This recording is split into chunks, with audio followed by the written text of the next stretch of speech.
Okay, let's talk about something that's working in the background of our lives every single day: cognitive warfare. We're going to break down what it is, how it's used, and, this is the important part, how we can build up our mental defenses against it. Let's dive in.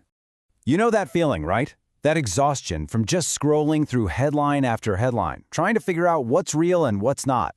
But what if that feeling of total confusion isn't an accident? What if it's actually a weapon aimed right at your ability to think clearly? So first, we have to really understand the threat. Let's start by defining the weapon itself: strategic weaponized confusion. Now, according to NATO, cognitive warfare isn't about just winning some argument online. No, it's a deep strategy that attacks the very way we make sense of the world. The goal is to shatter a society's shared reality, to make it impossible for us to agree on even the basic facts. And if you can't agree on facts, you can't act together. And believe it or not, this is not a new idea. The political philosopher Hannah Arendt was writing about this all the way back in 1951. She saw that the ultimate goal isn't to convince you of a lie. It's to exhaust you so much that the very idea of truth just feels irrelevant. That's the end game: a population that believes everything and nothing at the exact same time. Okay, so how is this psychological siege actually carried out? Let's break down the playbook, because the methods have been surprisingly consistent over the years. One of the main techniques used today is what the RAND Corporation calls the fire hose of falsehood, and it's exactly what it sounds like. The idea is just to blast you with a massive volume of information. It comes at you fast, it's nonstop, and, this is the crazy part, it often contradicts itself. But consistency doesn't matter. All that matters is the volume, which is designed to completely wear out your critical thinking. And this isn't just some short-term tactic, it's a long-term strategy. According to Yuri Bezmenov, a former KGB propagandist, it happens in 4 stages. It starts with demoralization, a slow 15 to 20-year process of eroding a country's core values. Once that foundation is shaky, you hit it with destabilization and a sudden crisis until finally a brand new reality can be normalized and the population is just too tired to fight back. And look, this isn't just theory. We have seen these methods used again and again throughout history. Just think about the show trials in Stalin's USSR, which forced people to publicly agree with things they knew were lies, or the complete media monopoly in Maoist China. In modern Russia, they call it censorship by noise. The tools change, but the goal is always the same: control reality itself. So, we've looked at the weapon. Now let's diagnose the wound it leaves behind, because it's a very specific psychological condition.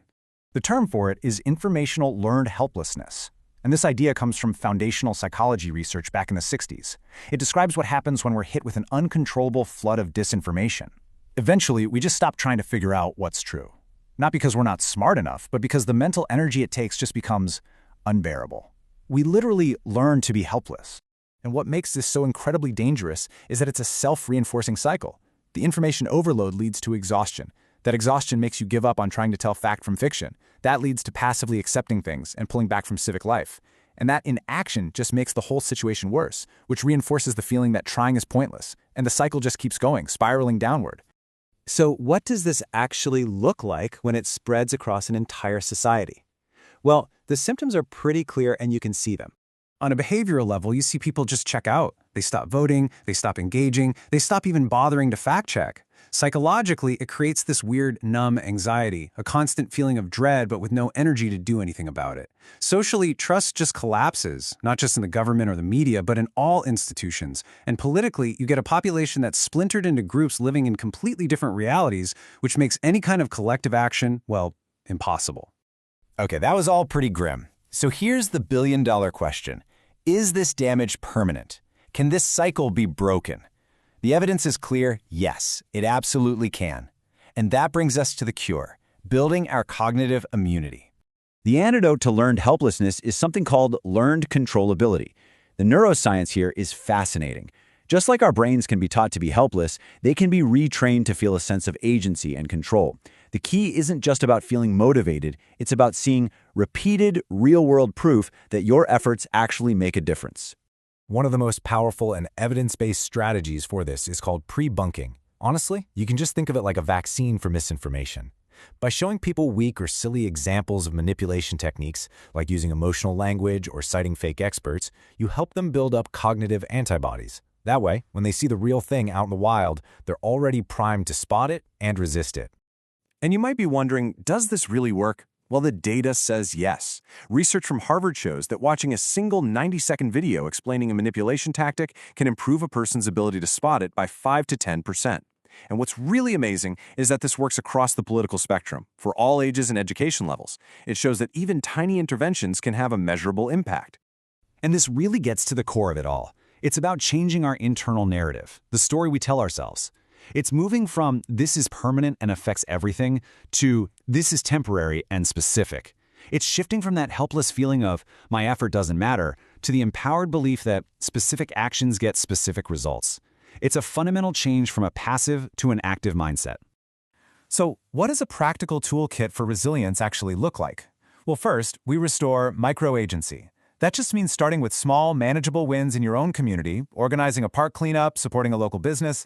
These things prove to your brain that your effort matters. Second, promote media literacy that's focused on spotting the techniques of manipulation, not just chasing down every single lie.